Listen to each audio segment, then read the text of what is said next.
Good day and welcome back to Elementary 72 Gaming. I'm really sorry for this video only starting midway through this fight. I was actually recording from the start. It just so happened that one of South Africa's networks called in, and every time I've received a call in a video, I've lost all my audio for the video. So to avoid having that problem, I simply restarted from this. Now I'm just going to show you what I'm doing at the moment. And from there, obviously, everything is easy to explain. So, okay, what's going on here? Nope, wrong menu. Okay, so I'm doing an encounter. This is a 20 mil mission. I'm doing the one for one of Minmata's big storylines, disaster relief. As you can see, it's 0.2, 0 jumps. I'm right there. It's a 20 mil mission. And what I'm actually doing here is I'm testing out the Naga. Now, my Naga isn't 100% at the best build it could be. Let me just show you what I mean. Now, I'm currently 16 minutes into this. Obviously, there's some things which I didn't 100% check out. If you look at it, my weapons are not the best of the railguns. I'm only using a popped railgun, so it's a really low level faction gear. It's a Meta 5, so a weak version of the highest end that you could possibly use.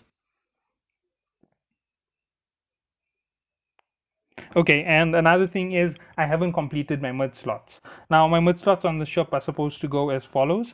I'm supposed to have a group capacitor and a group shield booster. Now, obviously, you can see what happened to me. My ISK is sitting a bit low because I ran out of funds while building the ship. And it's not really the simplest of issues. Let me just show you exactly what I did. Just have to open my Jita. Okay, no, never mind. What I did was I started to buy up the parts for it, and I ended up over expending for parts because I bought the wrong parts for the ship. I bought a large micro warp drive. It was larger than my power grid, and I didn't even realize that I had the large micro warp drive. Then I went back to change it to a medium micro warp drive, and I bought another large micro warp drive in its place. Then I bought a third incorrect item, being one of my shield field modules, and that's how things went wrong. Now I'm going to be jumping in comms with some of my friends because this mission is going to take extraordinarily long with this particular ship. Obviously, it isn't 100% complete. The ship is still in its way to become a fully functioned ship. So here we go, 3, 2, 1, one hit. All right, so it instantly deactivated my shield. Now, I obviously know that the weapons are draining me really quick. It's obvious it's energy-based weapon and I'm using it for that purpose. You can see the magnetic stabilizer giving its effect to the ship. Okay. So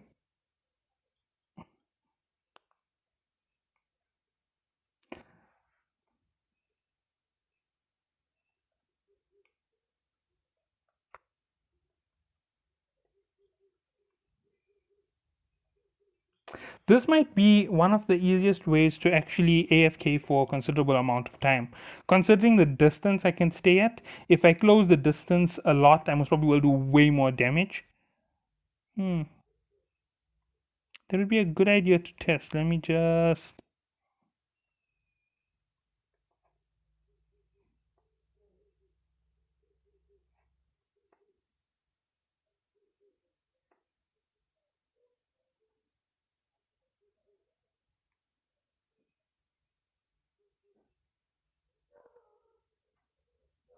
Now this is way faster than I would normally fire with missiles, so it's definitely a massive improvement to the overall combat.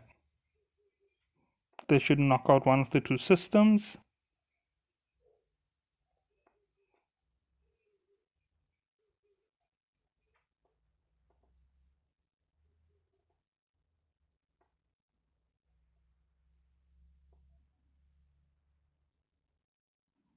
Okay, that's perfect. The shield hardener is more important. It gives me a 36,000 overall defense on the ship. The ship's defense can grow a lot more. I'm not denying that. I don't have maximum battle cruiser defense learned up. I'm doing a lot of training in the background. I'll just show you. Advanced large railgun operation, that's going to improve some of my basic skills here, and with that improvement will come a lot more DPS, a lot more firepower. All of these things are being improved as I'm working on the ship. Now obviously the gear isn't the best for the start. I'm not using the best large shield booster, and there you go, one large pull up on my shields. I can obviously do it every few seconds, and by the time I actually complete it, I'll be able to take out the ship a lot faster than I currently have. Okay, let me knock that off. That is also consuming some power.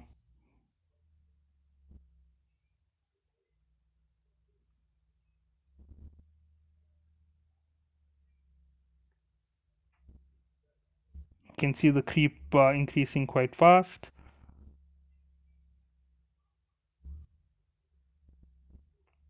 I could reactivate that large shield right now, but I'm actually going to hold off. Let's have a look at some of the fittings right now on the ship, just so that I can show you exactly what I mean by this isn't the optimal fit. Now, the Nosferatu isn't actually meant to be on the ship, right? The Nosferatu isn't going to help it at all. The Nosferatu is just a little jump on that I just threw on for no reason. Let's look at the capacitor. As you can see, I have a total of 4019 gigajoules. Now, that is a considerable amount of capacitor, 540 seconds for you to recover. Capacitor recharge rate, minus 52.66 gigajoules. As you can see, I'm really heavy on the drain. Okay, let's go one hit.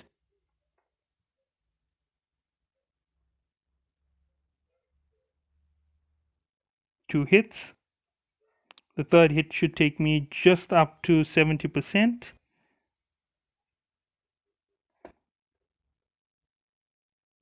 Now, one, two, three, four.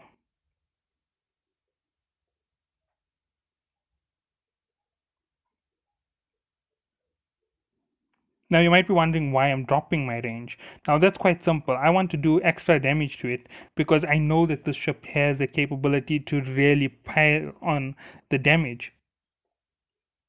Come on.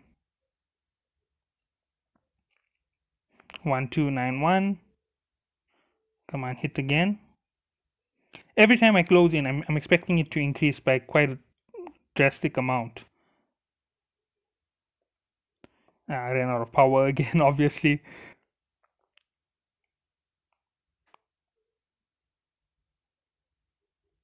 Now my drifting isn't tiny, my drifting is huge with what I just did here.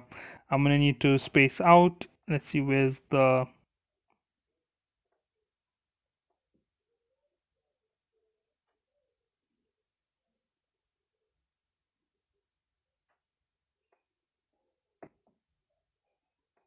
Let's see what it looks like from this point. 1-8.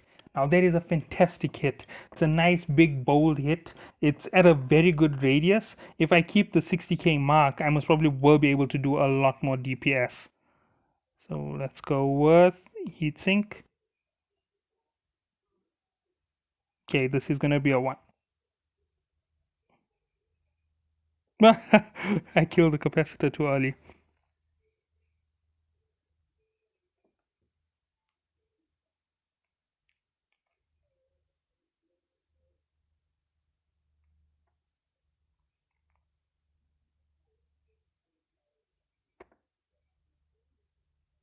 Okay, now obviously this isn't really how I'm meant to play this mission. You're not going to get to see the full mission. I definitely can complete it solo. It's going to take me almost 2 hours. So yeah, this is really one of the most fun things to do when it comes to taking on this form of challenge, to find a ship that can actually AFK or complete these missions without you having to have to be there throughout the entire process.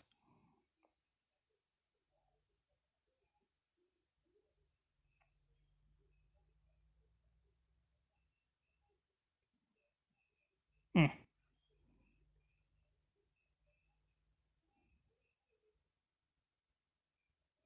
DPS is just phenomenal.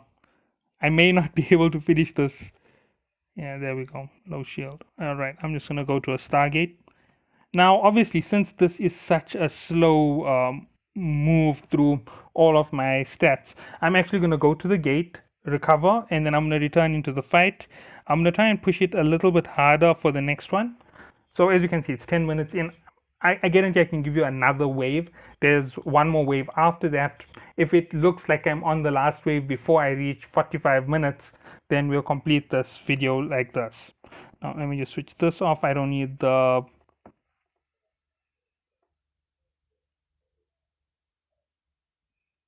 Okay, there we go. Perfect, calm. Everything is dead on the system. I just need shield. Now let's look at how much that improves. It's a big jump up. Now the reason why I went for the large was the large has that massive instant recovery. Look at that. Instant recovery.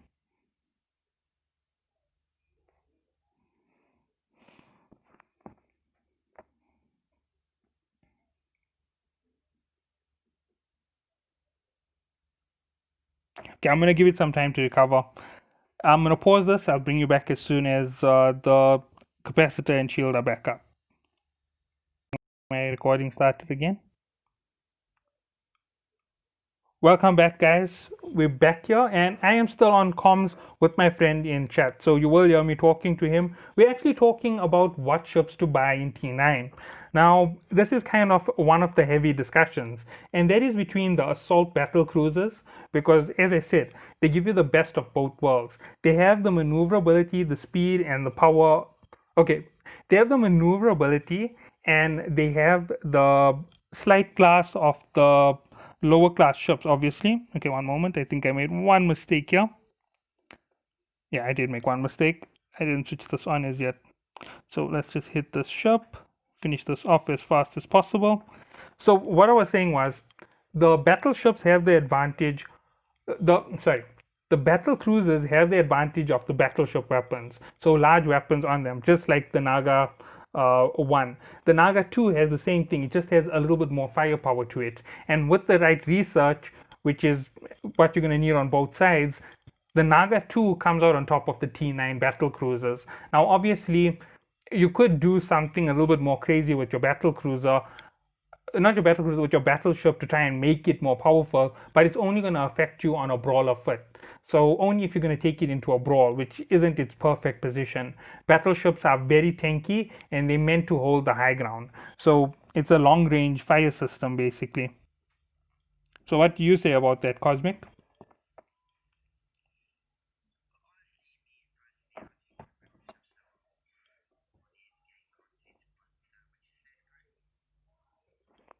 Okay, so one of the things I have to say about what you said, right? When it comes to battleships, we do have endgame battleships, right? I'll just open the menu here quickly. It should take me about 2 minutes to kill this last Typhoon. But let me just show you exactly what, let me show the viewers what I mean. You'll also get to see it when you watch the video. This is that 10 on the sponsored videos. Finally got the big mission that I've been looking for. So let me show you what the Naga 2 has, and then I'll show you exactly what I mean against the battleships. Right, look at it. It still has this massive boost to the weapons. Damage, optimal range is increased. And as you can see, it's just operation bonuses. Flight velocity, signature radius. And this is meaning that you're a smaller target. So you have that advantage of taking longer to lock than a battleship. So it's obviously going to help you out. You're going to be able to hit the first few shots. Your flight velocity is slightly reduced, but look at your power grid and capacitor. They slightly increased compared to what it used to be with the Naga 1. I'll show you now. As you can see, here we go again. Slight increase in those two. And that slight increase makes a massive difference when it comes to the right research. Now let me drop to the battleships quickly and show you what I mean against them. Now, which one is it that I'm looking for? Not the Scorpion, not the Raven. I'm looking for T9s. T9. The Megatron, no. I think it is the Megatron. But within the T9 series of battleships, obviously, yeah, it's the railgun ship. So if you look at it, 121 meters per second, it's a lot slower. It has a massive power grid. Seven weapons. Yeah, I got an advantage over there. It got one more low slot. It got three mids and two drones.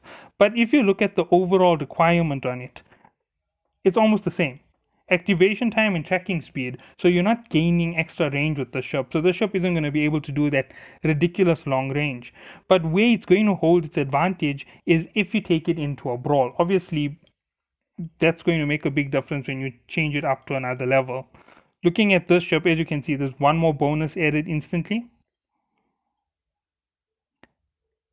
Oh no, it's just reduced. Okay, I didn't know about that. I thought there were more bonuses. But looking at the overall warp speed and the power grid now, it is way more tanky. It's almost 90,000 overall tankiness to that ship. And that's no small feat for that ship. Okay, wait, let me just kill this here as fast as possible.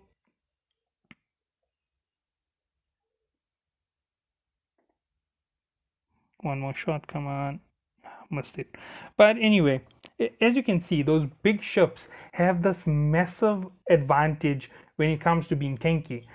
Now, the small ships don't have it, but they have speed bonuses. And with that small speed bonus, it may be a 20k difference between the two ships.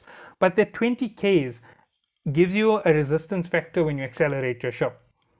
Now, obviously, with the T10 accelerator, that difference becomes larger, but obviously that's T10. So within the T9 aspect of this entire situation, what would be the differences that you really have to look at? Well, within the T9 aspect, you only lose one small thing to that entire massive gain. You lose a little bit of tank. Now, that little bit of tank is only about 30,000, and that's off the default base stats between the two if you have your research done. Now, if you pile up more research into one of the two operations, one of the two advanced sections, it is going to make a massive difference to your ship. But which ship have you been using for longer? Have you been using those battleships or the battle cruisers? So since you do come from battle cruisers, it's a saving in ISK as well at the overall cost. And that is one of the beautiful things about these battle cruisers. They meant for that purpose. They meant for you to be able to take on a battleship. That's why they're the assault class battle cruisers. Now I am making my friend really sleepy in the channel over here. He's not talking to me.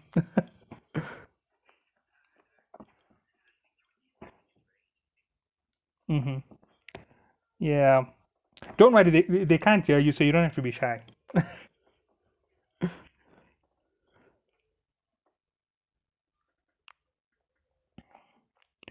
But the one thing that I have to say with the way I'm running this Naga, it's really, really slow to clear missions. It's more slow than I expected it to be. The 30 mil encounters.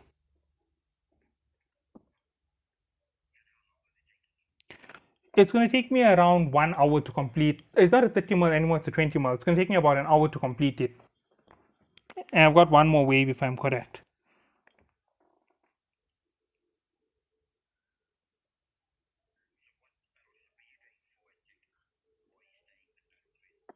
When it comes to Tech 9, I don't intend to use any of the battleships. Even at Tech 10, I don't intend to use those battleships.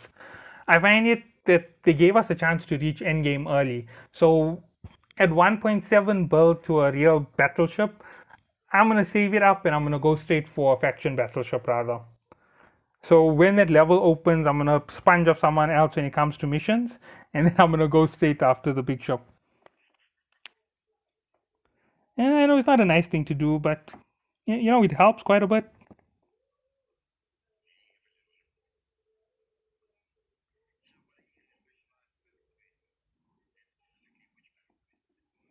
I'm gonna stick with the Naga for the time being. And I'm also learning the large laser skill. So if I wanted to, I could switch to Oracle. But the reason why I love the Naga is their ability to use large gear. It's just perfectly suited for taking on big shops. It gives you their advantages and it knocks off some of their disadvantages. You get what I'm saying?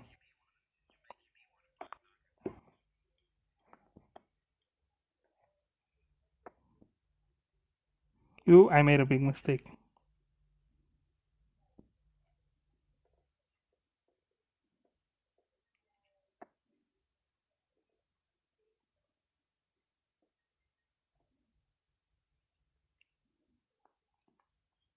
So I made one mistake. I let the small ship get too close to me.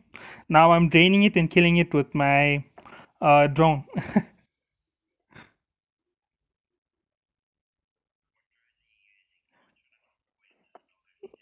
It only takes medium as far as I know.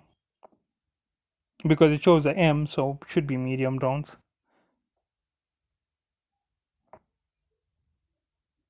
Yeah.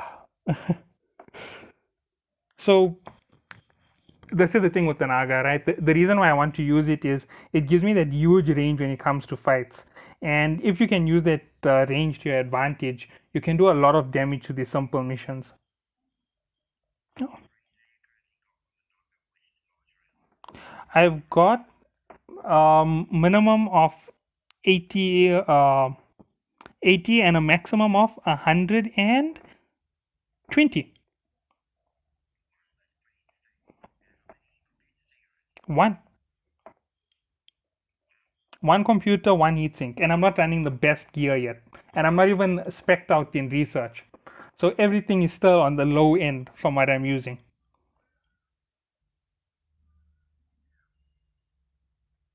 Oops. I forgot to switch off my large shield. And and the thing about the frigate that's attacking me, it can't take down my shield fast enough. So with the range I have on it, I'm just eating right through it like it doesn't exist. And it's just tickling me slowly through my reserves, and I'm gaining enough cap of it by draining it with the Norse, which is an accident, but I'm happy about it.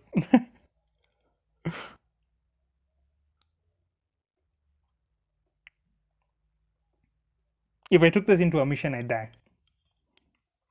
I need to improve some of the foot on it.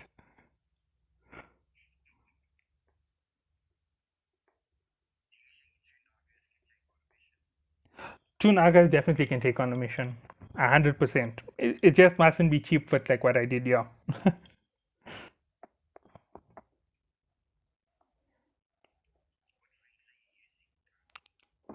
I am using uh,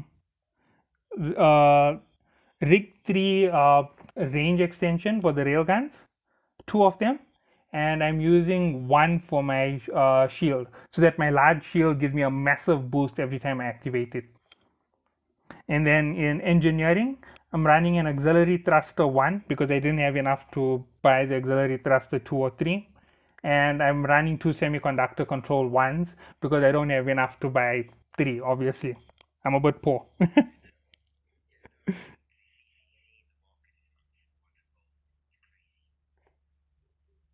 This is like so easy to recover.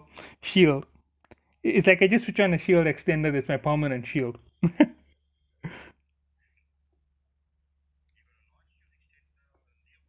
No, no, I've got a large shield booster. Yeah. I could switch up one part of this foot and it will make a massive difference to my overall fight. But I don't want to change it because, it's comfy already.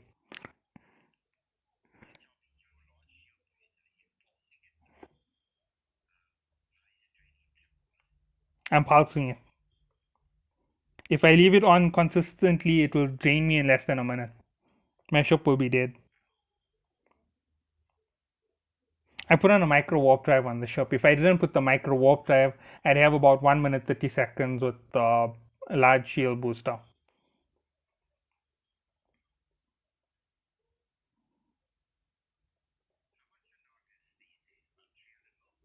The Naga on the market is about 320 mil as a fair price.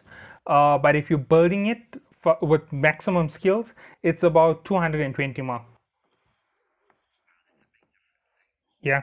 A lot of people are making profit off it because you get a hold of all those materials cheap. You're making 100 mil profit on the market, quick and easy. Why not go for it?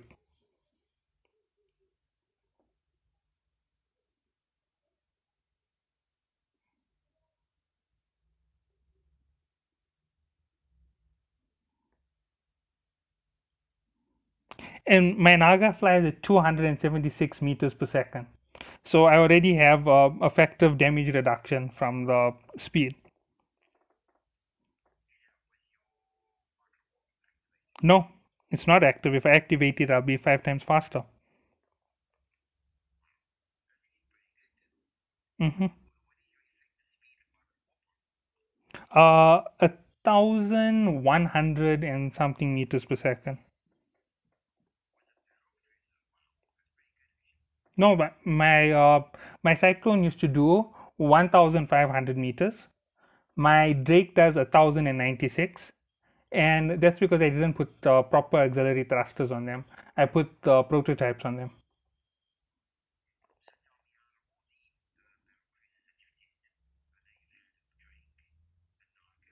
Prophecy, Myrmidon, the Naga.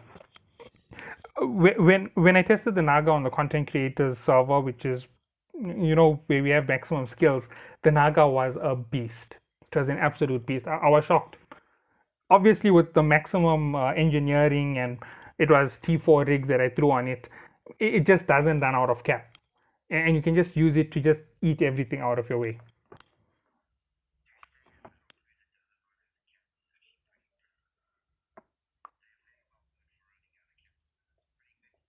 Yeah,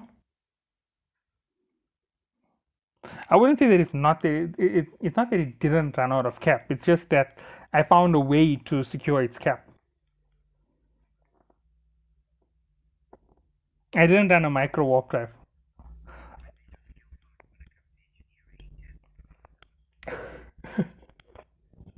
Um, okay, for battle cruiser command, I am 5'4". For defense, I am 5'3". For engineering, I am 5'4". Yeah, I'm not gonna go expert. Expert is another 12% to go up. But as I said, we already have the end game waiting there. If I am going to jump to a battleship, I already know where I'm heading. So I'm working on my battleship skills on the side all the time. In case I ever get that lucky spree where, I get 5 dead spaces in a row or something. And not just any dead space, some super unbelievably lucky dead spaces for myself. Yeah, then I definitely will buy my battleship instantly. And I can fly my battleship because I have 5 command, 5 defense, 5 engineering. So I have my basics ready to jump out with the battleship. And as you know, which battleship I'll go for. Yes, defense first. Defense is king.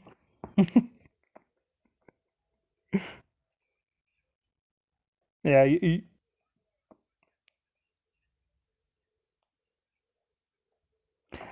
here's what I would suggest you to do, right?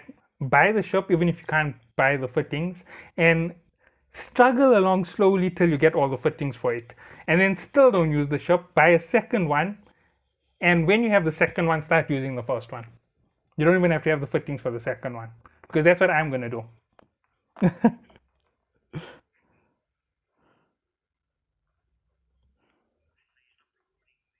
Oh no, I'm still recording. I'm pausing in between in the video, and I'm at 30 minutes. It's gonna be a 45-minute video by the looks of it if I complete this mission, this encounter.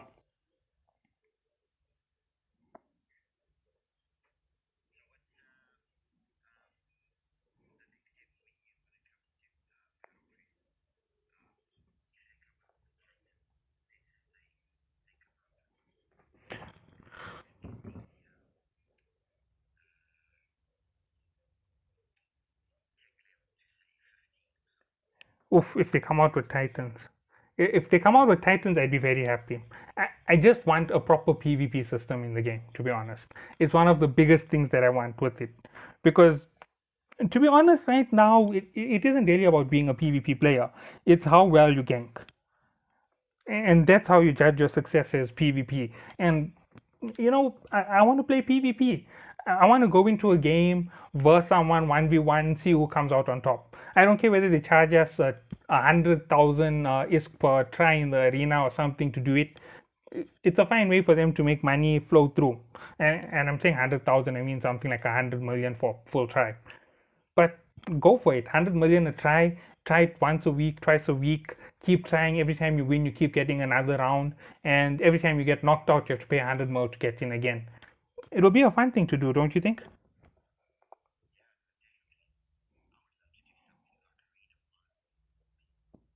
Yeah. You know what? The esports they can give a half a bar from their entire week worth of fighting. So they give you a ranking date and ranking time. You come in, you fight, you go through everybody. Then it comes to a round robin on the last 2 days. They give you times to fight. You have to log in at those times, fight, fight, fight, and you get to the finals. And that'll be fun. And then once a month, the team tournament. That'll be even better. Obviously, I'm getting ahead of myself.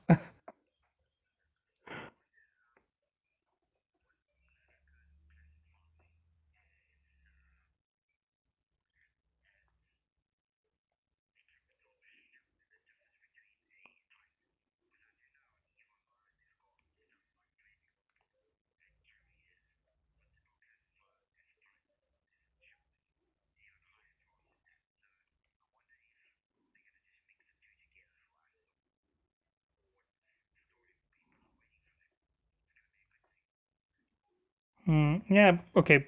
So on the note of Titans and Capital Shops, we do know that in development they had doomsday devices as part of their initial plan for the game. So we know they plan to take us all the way to Titans guaranteed. Now, Capital Shops, Titans, we already know that they aren't giving us the exact same thing as EVE Online because they have to streamline it a little bit so that it's a little bit smoother for mobile play. Now, depending on how long it takes them to launch it, if they launch it in the next 10 years, which is being how can I say conservative? Am I being conservative with 10 years or am I being like way too optimistic?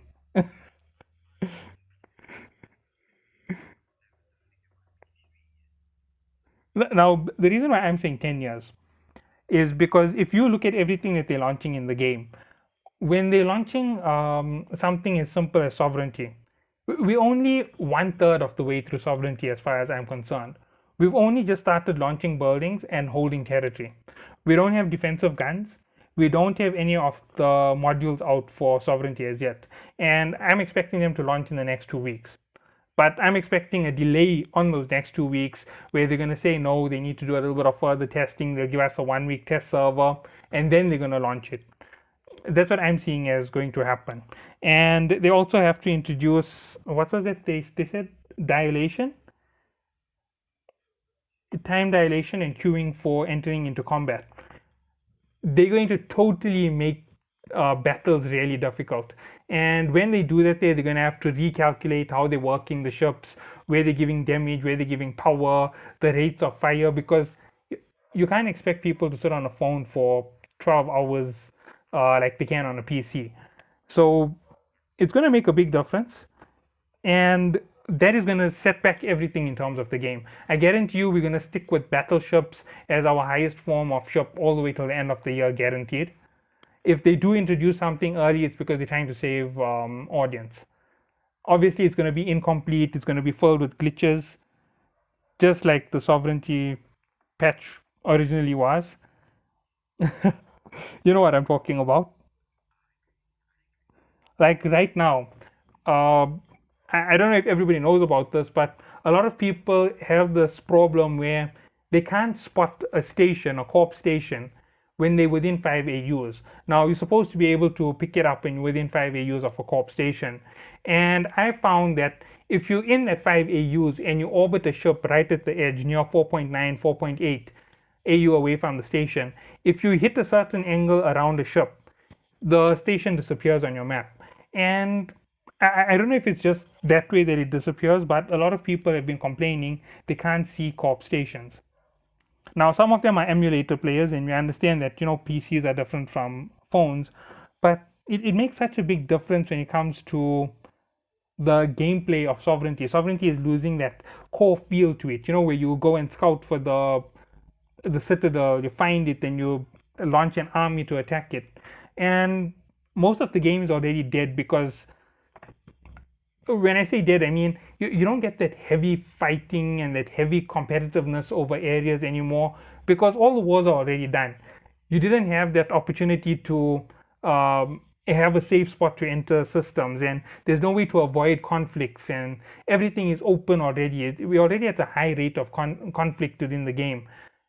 At this point, when sovereignty was launched, I'd expect them to have opened out, like the gates. Like if they had autopilot protection during sovereignty, I'd expect it to disappear to give the safety to the sovereign sectors.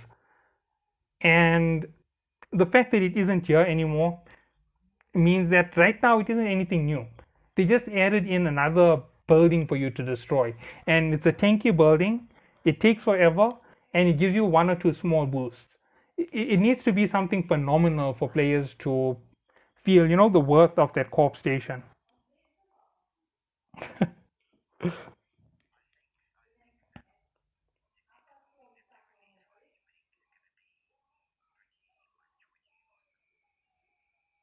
Hmm.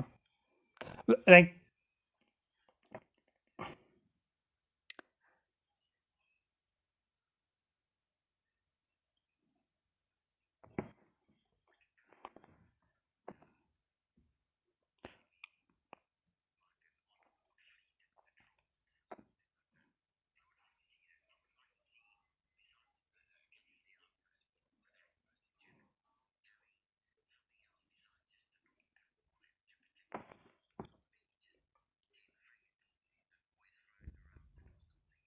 yeah.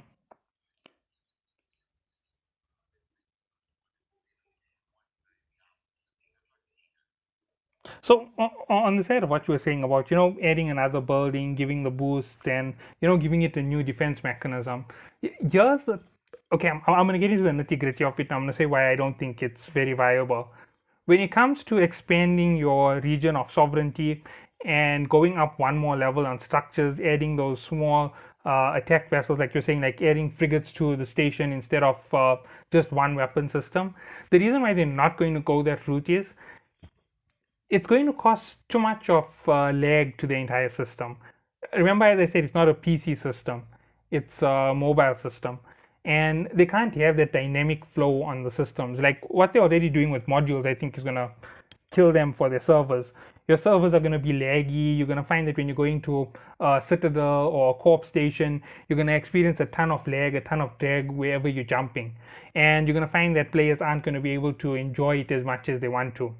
And obviously there's all the hidden costs with the modules that are about to come out, which we haven't yet even looked at, because there's a module that increases your dead space spawns in a sector.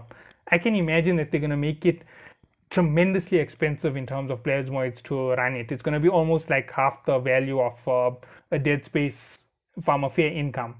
And when you consider that and you consider the teams that are going to be running around, it's going to mean that all your loot has to go through that corp station or that corp citadel, just to make sure that you don't lose the value of the activity.